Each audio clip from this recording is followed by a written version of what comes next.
The thoughts, views, and comments expressed by the hosts, guests, and callers on Beyond the Headlines are not necessarily those of management, ownership, or production unit of the Verizon Media Group. Beyond the Headlines is a production of ILTV Studios and cannot be reproduced or represented in part or entirety without express written permission of the Verizon Media Group. Beyond the Headlines is the intellectual property of the Verizon Media Group. Copyright 2021.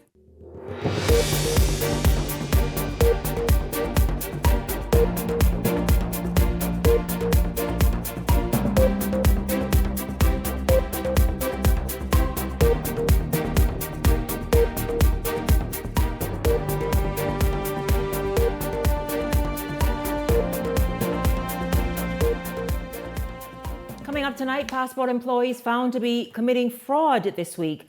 This after a series of questionable acts involving fraudulent passports. After asking the chief passport officer on this show if any of his officers are complicit, turns out, yes. We talk about it. Also tonight, post office workers on the picket line again today, protesting for the acting postmaster general to be removed. We hear what else they're saying tonight. And women, pull up a chair. Are you looking to learn more about menopause? Need help coping with symptoms? We talk about HRT and self-care habits you can incorporate. It's all straight ahead for you this evening. This is Beyond the Headlines. Good evening. I'm Shanique Miller. It's great to have you along this evening. Well, before we get started tonight, this is the day that Bahamians flock to areas that are synonymous with selling their favorite fish. Take a look at the scene at Montague Fish Stand today.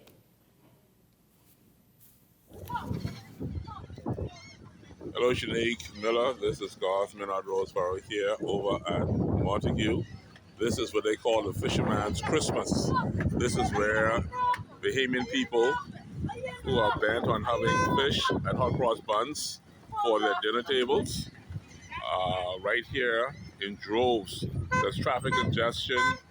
There's mayhem everywhere. Everybody wants fish. Everybody wants to go where they're going to enjoy their hot cross buns and their fish. And so, hey, this is what we do here on Easter.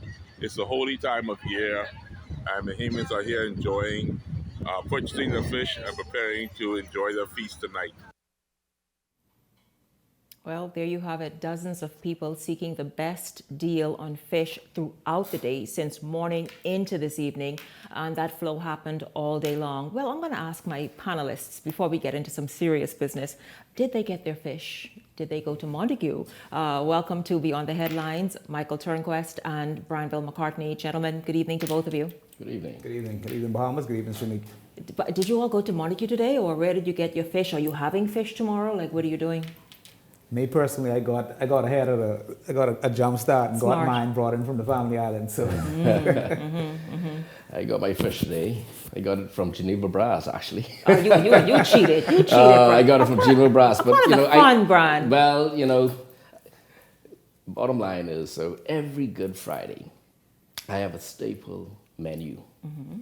Crab and grits, coleslaw, goggle eye, snapper, plantain, and hot cross buns. Oh. Every Good Friday. Who? And the blood. Sounds You know what the blood is? What's that? the wine. Red The red wine. I didn't get, Michael, I didn't get my invite. Normally, I was Benny thinking having the same something thing. going It's on. open, it's he, open, it's you open. say, Shanique, come on by. I ain't hear nothing this time. It's open. On top of Nothing's it. better than a goggle eye that's fried right out and crispy. That's right. You can chew the Oh my bones God. and- Yeah. And some nice hot sauce, that on goat that. pepper sauce. Oh, Can't beat it. that right there. I hungry now. I'm almost embarrassed. What time? Hey, what time dinner starts? Anytime after 2. Yeah, sounds good. Okay. Sounds I good. know where to find the house. I know, right? So listen, I'm embarrassed to ask. I was just wondering if goggle eye is like a group or something. Something. Goggle eye? You never had goggle eye? Let's move forward. Let's move. I didn't mean to ask that. I just wanted to know. Anyways, Michael, what kind of fish you got?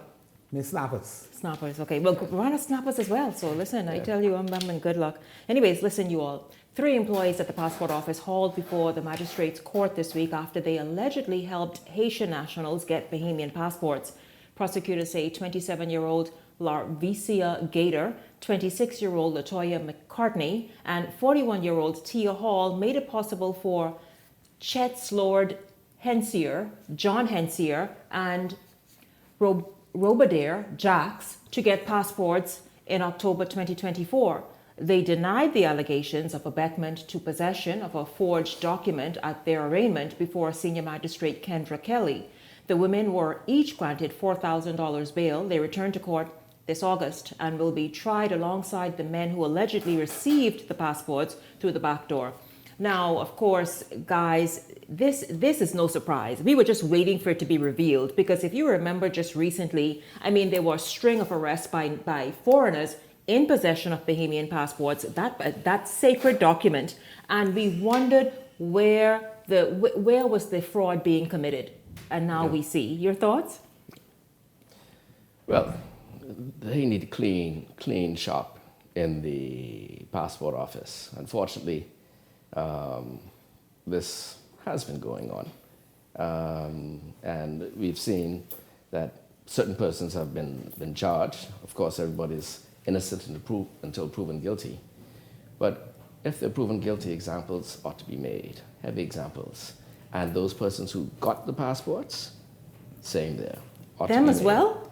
But Yes, Brian, of if course. I could get a deal for something, and I know, listen, our sacred, most valuable possession to say we are Bahamian should not be issued that way where it's you're skipping all kinds of steps and whatever it is you're doing to issue these documents.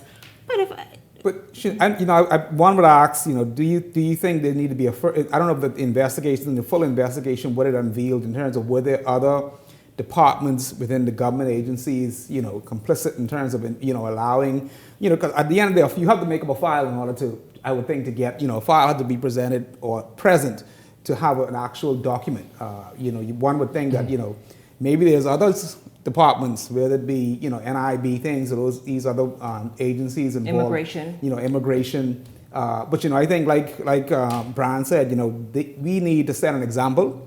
And the presidents need to be set in terms of, if you mess with this, I mean, we're talking about the citizenship of Bahamians. You're just throwing it around like, it's nothing. For whatever it is, I don't know, 2,500, 5,000. What I'm saying is, you're right. Those people should be made examples of. I remember putting that very question to the chief passport officer who appeared on the show in the middle of when all of this was going on, and he swore for no one, but he says, listen, his officers follow the rule of the law to the T, and the investigation would reveal. But these people are selling our birthright. Yeah. We see so often in the newspapers name changes and requests for name changes, people showing up. We're nervous as to who would be deported from the United States, for example, because why? They have a Bahamian passport. And it's perhaps a legitimate document, but they got it in a fraudulent manner. Yeah, and they should be prosecuted for it as well. I mean, I'm pretty sure me and you go to America and we get caught with fraudulent documents or trying to apply or having somebody more than likely you'll see us appear across in the courts and being prosecuted. So I said, what needs to happen though, because I'm sure those three persons who are charged are not the only persons involved. They ought to do what is necessary to get information from those persons in order to see where and how this operation is being carried out, because no doubt there's more than those three persons. Yeah. So make them talk. I mean, $4,000 in bail doesn't sound like much. Yeah. When you're looking at citizenships. Yeah, I absolutely agree. Absolutely. Well, gentlemen, let's move forward. It was day 2 of protests outside the Central Post Office as tensions escalated today again between employees and the Postmaster General, Siobhan Johnson, who, by the way, will appear on the show next week. Workers accused Johnson of disrespectful management practices, and with no resolution in sight, the standoff appears far from over. We get this latest continuing, ongoing protest from Delano Roker.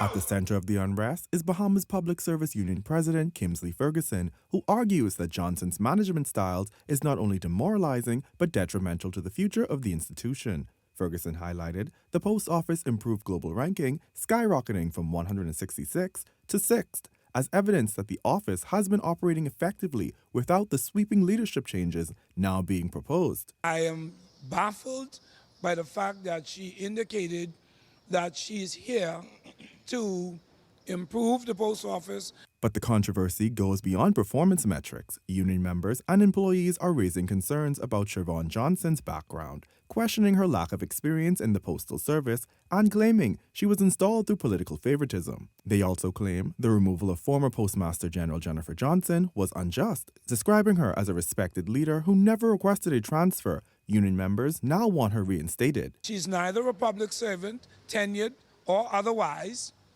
but yet she's holding a particular position in the top spot. In response, Siobhan Johnson is defending her tenure, describing the protest as unfortunate and asserting that her international leadership experience equips her to bring the post office into a new era. Right now, I have the opportunity to make $20,000 a month taking business for the Ministry of Foreign Affairs and sending it to diplomatic offices, and I'm unable to, and you can't tell me why. We're making about $2 million a year when we could be making at least 10 to 20. Johnson says the union stance doesn't reflect the views of the wider postal staff and insists the changes she's implementing are necessary for long-term success. As a civil servant, this is one of the safest jobs in the country, and that we should go above and beyond to serve the public that pays us. That group outside is not the entire post office. I have dedicated postal workers across the entire country who are present and accounted for. Delano Roker, Eyewitness News. Well, you all heard this is now the second day that the protests have been going on. People just insisting Siobhan Johnson has to go. I am happy that she will appear next week to hear exactly what it is she's doing and what's going on. And perhaps Kingsley Ferguson can come as well to explain exactly why his membership is saying she has to go. But gentlemen, your thoughts about this, how this sort of thorny relationship has developed at the Postmaster General's office? Shanika, I've had the opportunity to in the past to work with Ms. Johnson, at a well-established offshore bank. I think she comes from she's more than qualified, I think, for what she's doing in terms of what I know her to do in the past, especially when working in the offshore sector, doing IT compliance, things of that sort, which reporting up to New York and things of that. So, I think she's more than qualified, in terms of the work that she's done. She's always done excellent work, very attentive, very detailed. And so, I'm pretty sure coming in any public sector, especially coming from the outside, the corporate world, it could be difficult in terms of some of the, I would say, processes and streamlined processes that you might carry over from your corporate life into the public sector, being a little bit more stringent, pay attention to detail, things of that sort. So, I'm pretty sure she's going to, continue to see hurdles that she's going to have to overcome, and this is just one that she's going to have to push through. But we all know that, our postal system needs some type of, whether it be digitization, it's a lot of work to be done. Mm-hmm. It's a Sort of bring it somewhere close to 2025 in terms of operation, you're saying. Yeah. So you're saying that this could very well be just a resistance, Bran, to what it is or the changes that she's trying to implement and introduce? Well, we don't like changes. Rules, regulations, checks and balances. When you put in a position, especially probably coming from a private sector and trying to upgrade the public sector. Persons, for the most part, require or like to have the status quo remain. And when that's disrupted in some form or fashion, there's an outcry. We don't like change, and we don't like change for the better.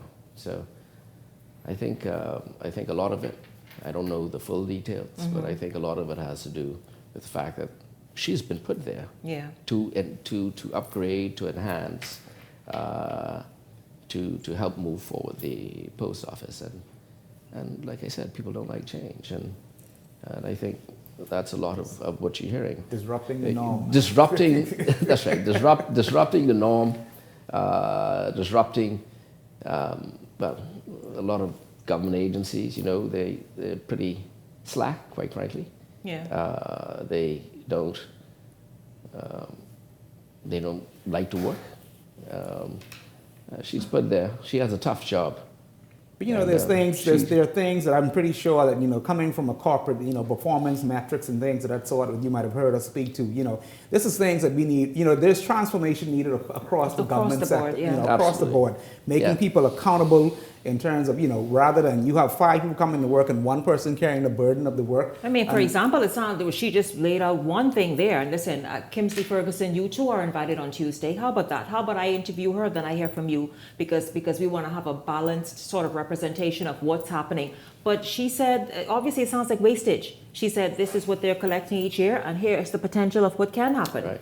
Yeah, Right. I mean the inefficiencies. We know there are plenty inefficiencies in a lot of the government sectors. I'm not familiar with the postal office at all. I don't know if I get mail anymore because most of that is now we get everything by electronically. So there's a lot of work to be done as it relates to digitization across the whole public sector in all of the different agencies. Because we're going backwards in some cases. It's needed. Gentlemen, the Falcon 9 rocket booster SpaceX launch is suspended. That, of course, from tourism officials this week. It happened just weeks after the SpaceX Starship exploded, which left trails of debris in Bahamian waters. Here is Linton Ritchie Jr., and then we come back and talk. There will be no further Falcon landings in the Bahamas until SpaceX and its environmental agency has completed a full environmental impact assessment. Officials at the Department of Environmental Planning and Protection making it clear that no re-entry exercise of the formerly approved SpaceX Falcon 9 rockets will be considered until a full review of a post-landing report is completed due to last month's explosion.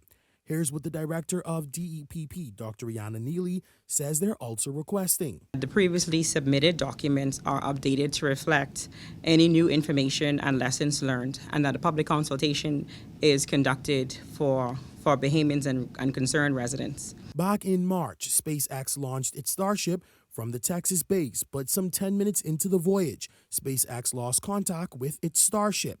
It exploded and debris landed in our waters. Environmentalists doubling down that the Bahamian environment remains priority and all must remain intact. We're looking to ensure that what existed in the environment pre-launch is the same as what existed in the environment post-launch before we are able to approve another or re-entry. But Vice President of Launch SpaceX, Kiko Donvich, revealed the preliminary findings. There was no observations of marine life that were different before or after the landing. Water quality results appeared stable before and after the landing, and many of the birds seen during the pre-launch were present in the same general areas during the post-launch counts. Our assessment is that there was no impact from the landing. Officials of SpaceX clarified that all recovery efforts were fully covered by the company, and as for a price tag, they were unable to give an exact figure. For transparency, here's the promise on those findings. The preliminary report, and we obviously would like Dr. Neely and Depp to go through that, but it will be published for everyone to see. Now, I need to know, because I need to speak with that gentleman myself. I held a piece of debris in my hand. All I held in here, it was the rest were there. What's going on? Because it sounds to me like, is this something that should have happened before we welcomed the opportunity, before the explosion, or they just paused it because of the explosion, and to see the impact in the ocean, on sea life, on the birds, on, like, what are you all understanding that maybe I'm missing? Shanique, this isn't nothing, to me, it feels as though, we jumped the gun on this as it relates to, and we don't look at what the actual long-term effects would be, whether it be, 15, 20 years down the line, if these landings just continue, whether it be twice a month, 3 times a month. But, this isn't something new for, I guess, the world. It's, SpaceX landings have happened in other areas of the parts of the world. I know there's Texas. Mm-hmm. They can learn from the studies there. One would ask the question, why aren't they doing it there anymore, and why they decide to come here? In such a small, I would say, small chain of islands. You saw where people said, it was debris landing near homes and things of that sort. Not everything was, I think, was over water. Mm-hmm. So, it's very dangerous, because, you think just birds in the sky, but, pieces of metal and steel, things of that sort, I think it was just we're too quick to jump the gun. You know, we saw an opportunity, the government jumped at it. Now so it should have been a more thorough environmental impact study before it even was officially given the green stamp. Brian, you think? I think we need more information from the government in connection with, prior to the SpaceX coming, what assessments they did regarding the environment, and more information as to why. But they we have shouldn't even, thought to and that. Brian, pardon me, but we should not even leave it up to SpaceX. We should do our environmental, because it's us who got to live here, eat here, But that's what I'm talking about. The government. Yeah. The government. But I prior to them coming. I had that senior scientist from Department or Ministry of Environmental Health, who you saw there a moment ago, Neely. I had her right there sitting where you are. My thing is, what? But you know, we have so much things. We have one of the highest cancer rate per capita. You know, I think in the world. You know, we have so much things happening around us. Whether it be, you know, people talk about the Arctic base in terms of what's happening to the fish and the fish that we're eating. You know, maybe that's a possibility. I mean, there's so much things for us to look into that we just, you know, it's just left up, you know, just a question mark to it. Shanique, I think you need to determine whether or not you're going to get any more fingers grown on your hands. Wait a minute. Or extra hands. When that happened, was that I think that was last month, right? That's about a month ago, right? I had it here. Listen, and you know, there's a lot of things happening in our waters, you know, in the Bahamas that we don't know that take place. A lot. I agree, gentlemen. I agree. I wanted to get to Prime Minister Davis's opinion on the F&M's business, that's right. And by the way, he's saying he's not concerned, let them deal with their matters, but I wanted you guys to jump in. But you know what, hey, it's always another time, right? It's always another time. He's talking, of course, of former Prime Minister Minnis not getting a nomination. We are out of time for this segment, though. I thank you both very much. Michael Turnquest, Branville McCartney, happy Easter to both of you. Happy Easter. And absolutely looking forward to seeing you guys again, because we're getting heated, it's getting hot in this election season. And so I look forward to obviously more discussions with you gentlemen. Don't go anywhere. When we come back, we're going to shift gears. It's all for the women after this, but men, that doesn't excuse you. Pull up a chair as well. Beyond the Headlines is back after this.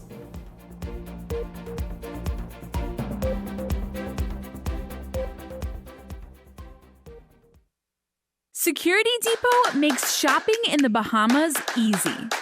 Shop the latest appliances, electronics, furniture, gadgets, toys, and so much more on our website, securitydepot242.com. See an item you like? Simply click on it, move to cart, and check out with the option of in-store pickup or home delivery.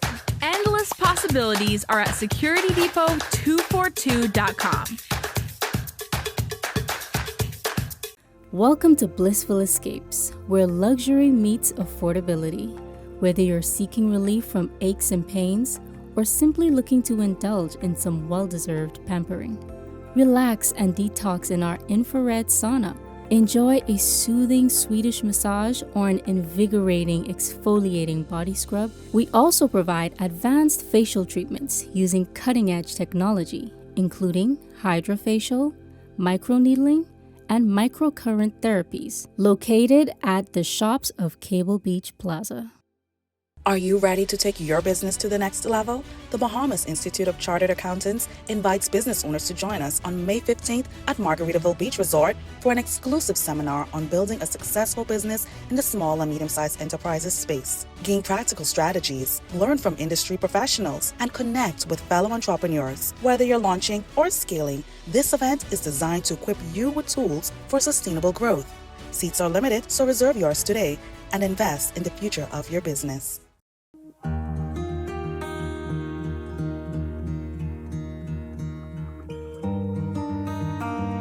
You work hard to provide for and protect the ones you love. However, life can present unexpected challenges. Who you call in times of need matters. Insurance Management is a Bahamian-owned company that has been serving our community for over 40 years, offering a wide range of coverage for all of your personal, professional, and commercial needs. When life happens, rest easy knowing that our skilled and experienced agents are there for you in your time of need. so that you can get back to what matters most. Insurance management. Nobody does it better.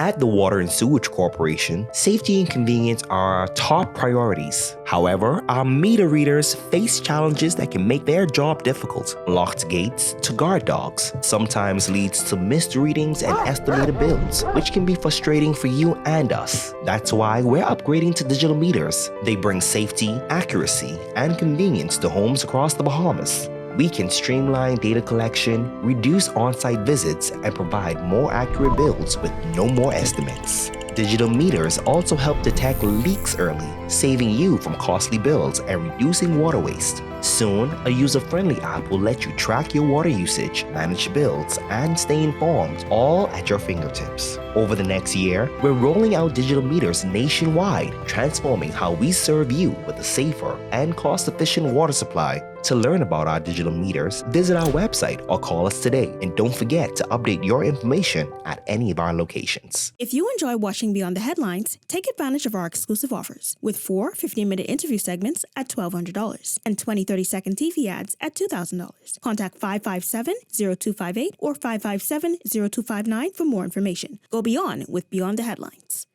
This segment of Beyond the Headlines is brought to you by the Legends of Rake and Scrape, May 10th at The Farm, Marshall Road.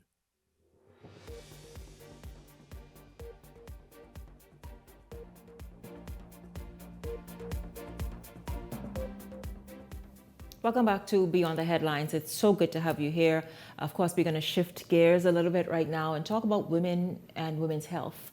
I have been seeing this next guest. She was on the show recently, and I told her, listen, I've been seeing just a whole lot of trends on social media. Among those trends, I guess when Halle Berry started talking about it, then Oprah did a special on it. And before that, even before then, because on The Conversation, another show that I hosted, I talked about it. I brought women on because you women want to know more. You need to be educated, and why not? We all need to be educated.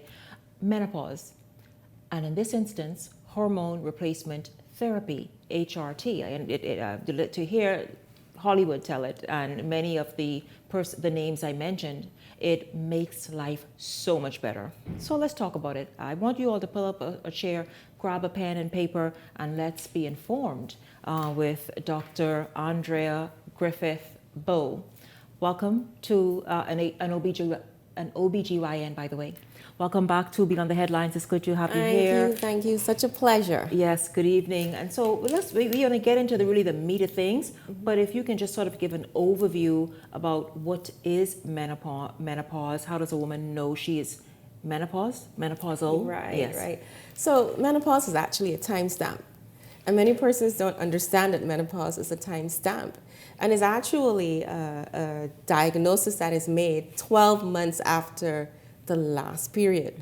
So a woman, for example, if her last period was in April of 2024, and it is now April of 2025, then she can now say retrospectively that, yes, I have achieved the age of menopause. I'm now defined as menopausal at this point. Menopausal? Yes, okay. At this point. I've achieved the age of menopause at this point. So it's a timestamp.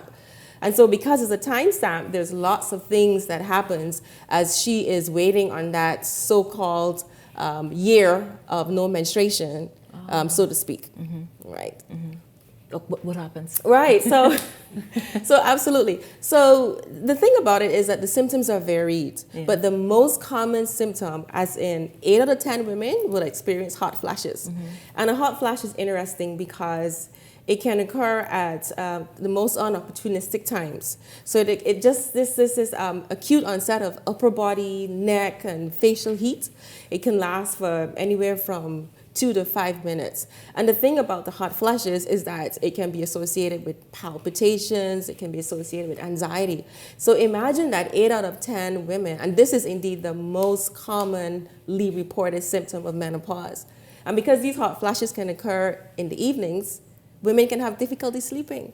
And so sleeplessness is one of, or sleep disturbances is another very common symptom of menopause. As we go on, we hear women talking about the mood disturbances. And it's not just cognitive disturbances, oh, sometimes I'm upset, sometimes I'm happy, sometimes I'm sad. It's also mental fogginess. It's sometimes issues with word retrieval. Like just the other day, I was trying to find the word intentional, and it didn't, and I could not find the word intentional. But see, someone may say, "Mom, listen, everybody's have those moments where it's like, what the dickens was I saying, or thinking, or the word you talked about." But as we get a little bit older, it happens more often. And of course, we can't forget to mention the issues with our sexuality, right? With the decrease in libido. One of the things that I always ask women is, can you tell me a little bit about how often you need to go to the bathroom to pee? Because we don't talk about it. Women don't volunteer this information. Right. And so I ask them, do you find that you're going to the bathroom more frequently? Do you find that at nights you have to get up 3-4 times to urinate? And this is one of the things that cues me into the fact that there might be something that I need to address. And of course, if I can say this, women also experience a decreased interest in sexual intercourse. They might experience decreased pleasure from sexual intercourse. And this may also be centered around increased vaginal dryness and discomfort. So these are some of the main things that women may experience as they voyeur through this menopausal process. Now, what age can a woman begin? And I was shocked to discover this because, like I said, I've been having this kind of conversation for quite a number of years now. And to discover the age that a woman can begin experiencing menopausal symptoms. So the average age of menopause is actually at this time is about somewhere between 51 to 52 years old. But women can experience these symptoms from the age of 40 all the way to the age of 45. And indeed, if women experience that 12-month period of no menstruation at the age of 45, between 40 and 45, that is called early menopause. And if women experience these symptoms before age 40, then that is called premature menopause. So that's called premature menopause. And if women experience these symptoms beyond age 55, that's called a late menopause. But the typical average age is about 51 and a half years. Okay, now what about if a woman might need to get a hysterectomy as she approaches that age? What would necessitate that? So sometimes women need a hysterectomy for various reasons. And women in their 30s might experience the need for hysterectomy, women in their 40s. So these women are indeed a bit younger than those whom we would expect to experience menopausal issues. But the reassuring thing is that women can have their womb removed, but their ovaries can be preserved. And so technically speaking, the period stops, but the hormonal environment remains the same. So it's kind of reassuring, especially in younger women who, for example, might have pretty large and painful and uncomfortable fibroids, that we can reassure them that yes, technically speaking, your periods might stop, but hormonally everything should remain the same. So I always joke with them. So I say to them, so if you get moody around your ovulation time, you will still be moody around your ovulation time. Nothing changes. Now, if a woman is having hot flashes and experiencing that, let me just make sure I get this question well. I did some research and whatnot, and I want to make sure I'm asking the right question. If she's having these hot flashes, which is the most common complaint, what can she take? Right. So for the hot flashes, the recommendation for women for whom it is healthy to do so, it is hormone therapy. So we talk less now, we've switched now from hormone replacement therapy to using the term hormone therapy. And in providing hormone therapy, we seek to replace the estrogens and possibly the progesterone. So these are the hormones or the chemicals that are typically produced from the ovaries. And so we find that as we age, we have less production of these hormones.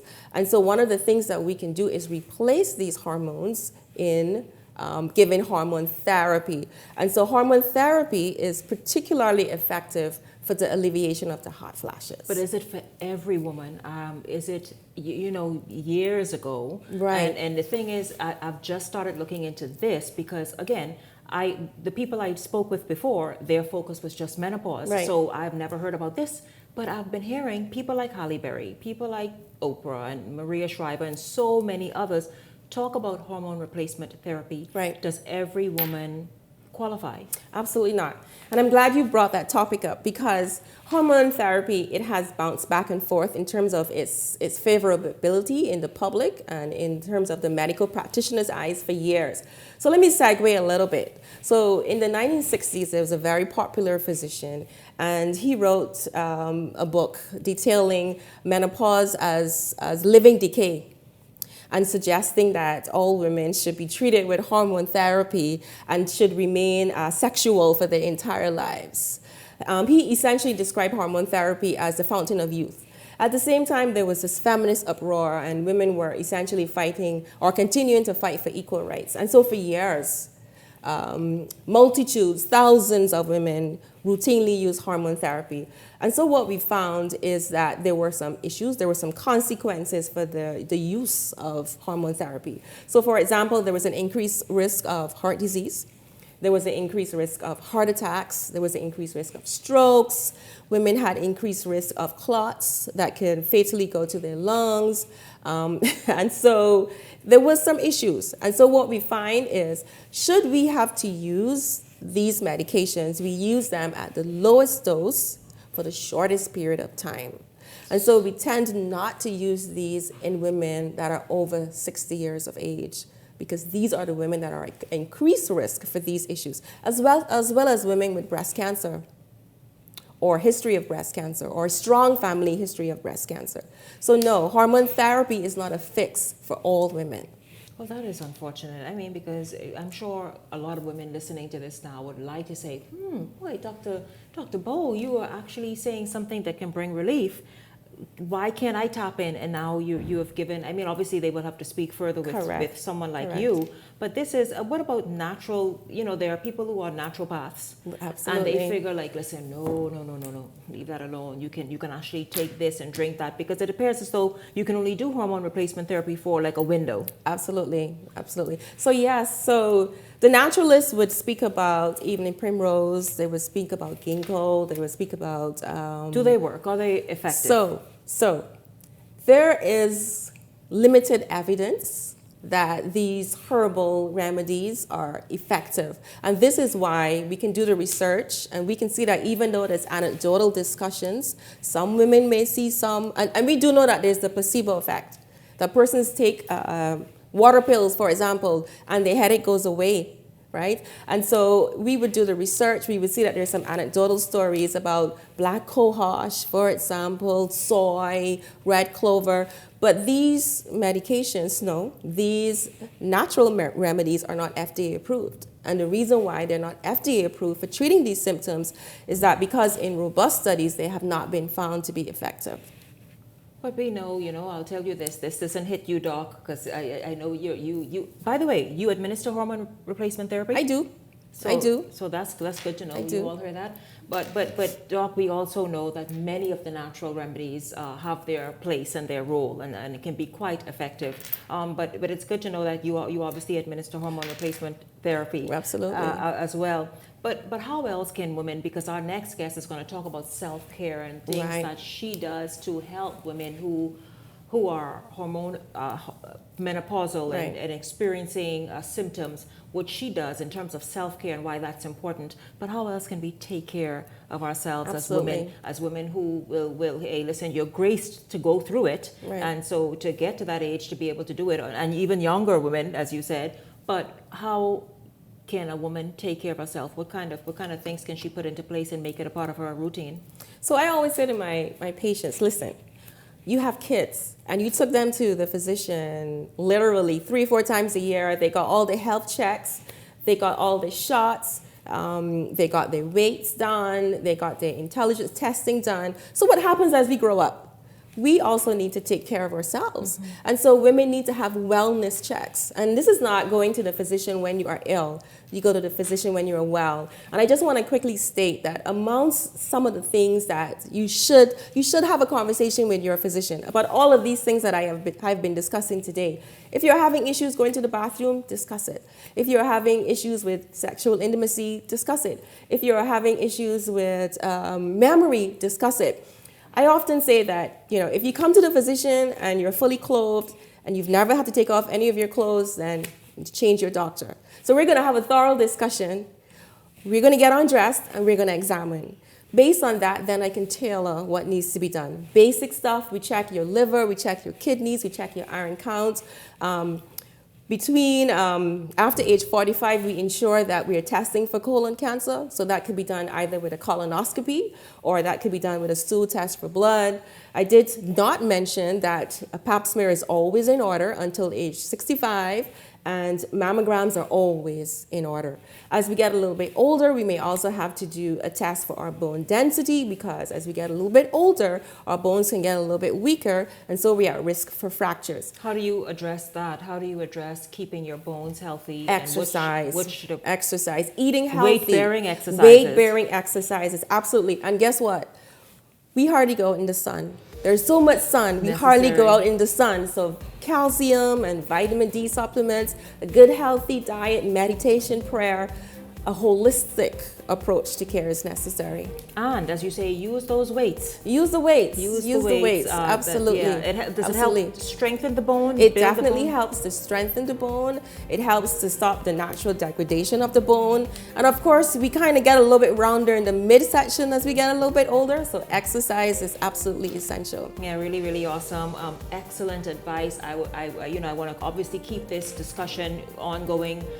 The females in the audience love it. They like to be informed. They like to obviously be made aware of what's available and what's out there, things that they can do. So thank you very much, Dr. Andrea Griffith-Bowe. Thank you so much, an OBGYN practicing right here and a sort of an expert in the field of women's care and women who want to be active and do amazing things, how she can help make that happen. Thank you very much for being here. Thank you. When we come back, we're going to talk about menopause and self-care. It's all coming up after the break.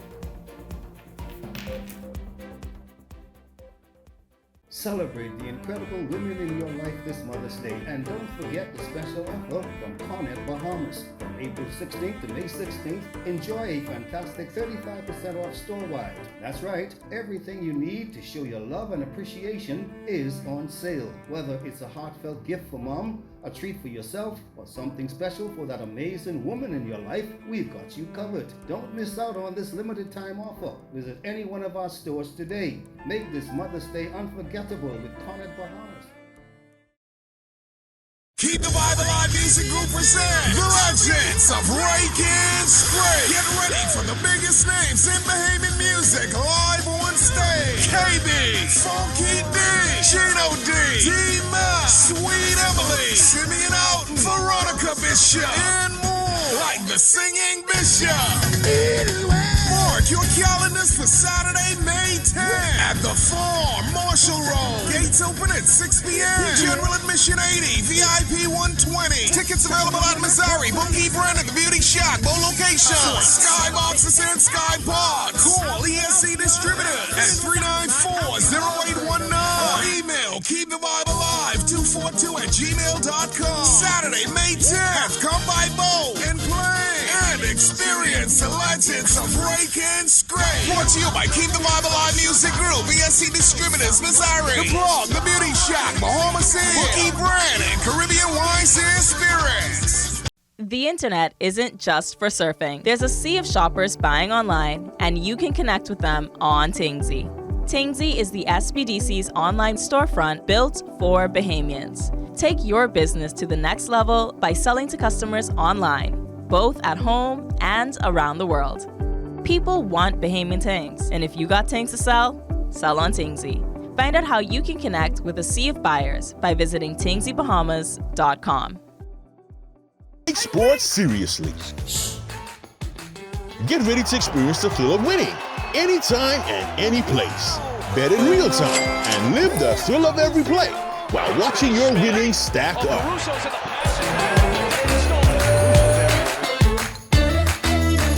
It's your chance to score big with fast payouts and a world-class experience. Get in the game and bet the Bahamian way with Island Luck Sportsbook.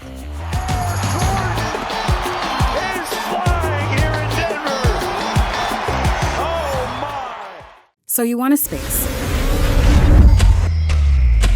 but not just any space. You need something with a little more potential.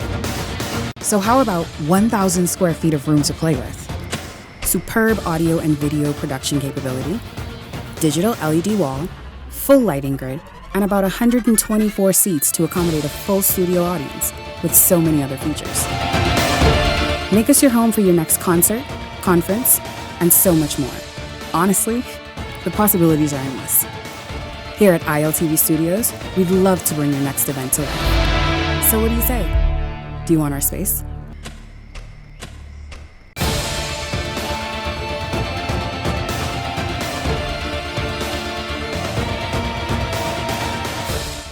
If you enjoy watching Beyond the Headlines, take advantage of our exclusive offers with 4 15-minute interview segments at $1,200 and 20 30-second TV ads at $2,000. Contact 557-0258 or 557-0259 for more information. Go beyond with Beyond the Headlines.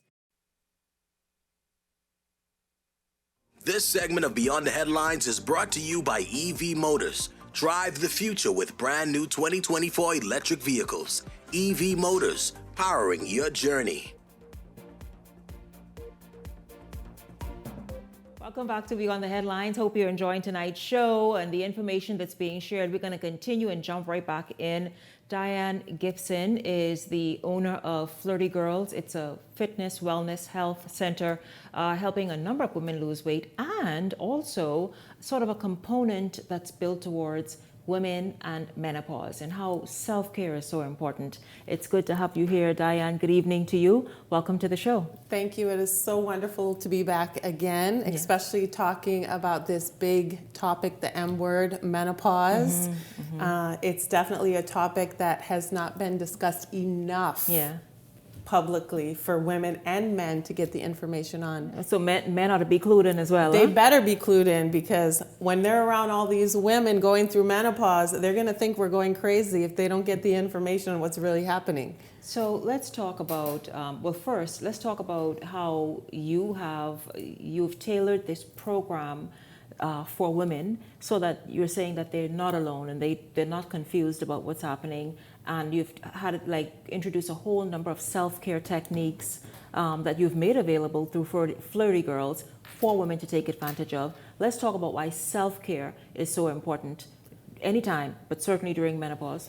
Well, what I find, or what we all know already, is that women in the Bahamas are a lot of times putting themselves last. They put their husbands, their jobs, their kids, their church, all these other obligations. And then if there's any time left, they may do something for themselves, or if there's any more money or resources, but they tend to put themselves last, and they look at self-care as being selfish sometimes. And we always like to reiterate to the women coming to us that self-care is the opposite of selfish, because you want to be around and you want to be in your best shape so that you can care for the people around you. Because when you become sick, you now become dependent on them instead of you taking care of the people that you love. And especially women going through menopause, we already know that our country has an obesity epidemic. The type of foods we are eating, from children now, teenagers and into adulthood, the type of foods that we're eating on a regular basis not only are just causing obesity, but the ingredients in these foods are tapping into our hormone levels and changing basically what our body, how it's functioning, and it's messing with our natural hormone levels. And this is at younger and younger ages. Younger and younger ages. We see young women are going through puberty much earlier. We're seeing a lot of PCOS. We really need a lot of studies to look, into PCOS, into breast cancer, into people with really strong and harsh symptoms of menopause, going through menopause. I grew up in the United States, and of course, in high school you learn about your period and your stuff like that. But what I do remember is that it was very rare that you heard of someone who had PCOS or fibrosis or things like that. It was a very rare thing that we heard about. And then coming to the Bahamas, it is so common. It is much more common than it is, in other countries, frankly. And I think a lot of it has to do with some of our habits, maybe some hereditary, but also some of our eating habits and health habits. I think largely the habits. I was very happy to hear, and he wasn't referring to menopause, however, though. Yeah. I was happy to hear the Minister of Health talk about lifestyle, the Bahamian lifestyle, and how it's impacting longevity. Just this week, in fact, he did that. And then I'm also happy, speaking of the United States, to see Robert Kennedy Jr. addressing some things that are in food. Yes. That you figure, oh, it's just so harmless, let's just indulge. You know? Absolutely. And that's the thing is we're looking at food and we're not really understanding that most of the time we're eating food-like products, but not actually food. And the effects that these food-like products can have on our bodies and our hormones is part of the reasons why we're struggling with some of these symptoms so strongly when we get to PCOS and menopause in particular. Now, we are a women's weight loss center, and it just so happened that our clientele started evolving mostly to women who were menopausal or premenopausal. We didn't seek out to be the menopause capital of the Bahamas or the menopause center, but we had women coming to us that said they have tried everything. They have tried everything to lose weight and nothing works for them. And it's not that nothing works. It's that number one, we have to find things that we can actually stick to and we can live with, that we have to find changes that are sustainable to us, and find changes that we can actually enjoy the process. And so we decided to create what we call the Mena Spa. So in the Mena Spa, women not only get their guidance with nutrition and fitness, but they're able to pamper themselves with services which can help, lower cortisol levels, talk about manage that. stress. Let's go right there. Let's talk about cortisol levels that is obviously coupled with stress, and why that is something a menopausal woman or even somebody who's premenopausal, anywhere on that area, need to avoid it as much as possible. And how does your program address it? Absolutely. So most of our clients, when they come to us, we do a very comprehensive consultation with them. We find out what type of symptoms they're having, but also what type of lifestyle they're living. If it's a very stressful lifestyle, if their sleep patterns are disrupted, what's really happening with them. And we try to create something individual to them. Most of our clients, we start them off on a clean eating detox to reduce inflammation in the body, because when you're holding a lot of inflammation and a lot of weight, frankly, exercise is not comfortable. It can be painful. And so we usually start off with the clean eating detox, a week of the infrared sauna, eating ultra clean foods for that week to bring down some of the inflammation in the body. Then from there, we start with baby steps. You talk about when you build a house, you have to build a foundation. You can't put on the roof and the windows and all these fancy things before you build the foundation. So meeting the women where they're at. Some of the women who come to us that are premenopausal or menopausal, they've been exercising their whole life and they're quite fit. Mm-hmm. And then we have some women that, might even be bedridden. And so we have to find an in-between. And so starting a lot of these women with light movement and services that help them feel good. Mm-hmm. That's important as well, huh? Yeah, feeling good. Feeling good so that you want to take care of yourself. That you're not in this process because you hate your body or you feel fat and you want to change something because your body's not good enough, but starting to change the mindset that, your body is amazing and we want to care for the body, and making it not a punishment, but instead a pleasure, like a pamper service. So some of our really big services, obviously the infrared sauna, a lot of people do the ultrasonic cavitation, the cellulite treatments, body wraps and things like that. Talk about those and how they help a woman feel better, even if obviously shrinking down sizes, but how those services help a woman sort of feel better so she's more inclined to be healthy and make the better choices. Absolutely. So when a woman comes and they're not feeling good in their body, you can tell by how they dress, or for example, women who've gained weight over menopause, they'll stop going out to functions because they can't find things to wear that they feel good in. And so bringing them to an environment where, everything is pink, it's very feminine. We like to treat everyone like they're getting the Beyonce service, but at a budget that they can handle, so that when they walk out, they're going to make a better decision on what their next meal is, and they're going to want to buy a cute workout outfit and come to yoga because the mindset starts to change. Yeah. And that's what's important to us. A lot of people are trying to lose weight and exercise in this aggressive way because I don't like how I look. I don't like how I look. And it's just not a way to live. It's just not a way to live. And when you can turn it around, I tell my clients all the time, you think that you're going to be happy when you hit a number on the scale. But actually in this coaching process, we're going to find the happiness first, and then the weight is going to drop because you're happy. And that's really what it comes down to. How it happens. Then you start to prioritize yourself. Then you start to put yourself first. Then you start to make time for pamper treatments, for your exercise classes, because you really and truly make yourself a priority instead of making yourself the last option.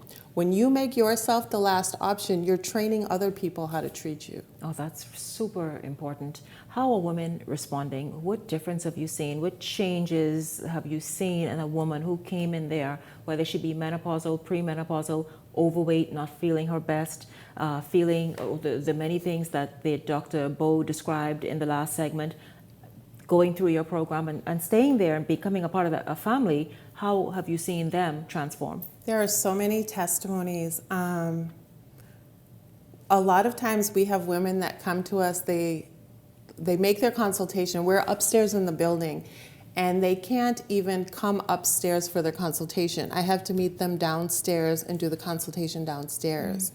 And we start to work with the inflammation and pool work and stuff like that. And so a big graduation a lot of times is when they surprise me and they're at the door ringing the doorbell. And so the mobility, getting that inflammation down, getting a little bit of muscle strength so that they're able to do that.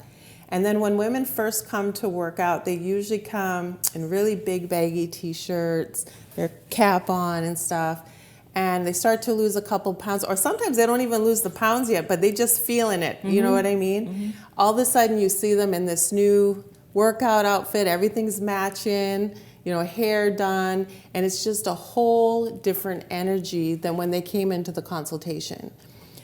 In our office with the consultation there's something about that couch that just brings out truth. And there's so many women who come in and they sit on that couch, and there's so many tears that come out of that couch. And Coach and myself, we always tell the ladies, we remember that person that sat on the couch. And we remember the things that you told us, the tears that came out, and the struggle and the pain.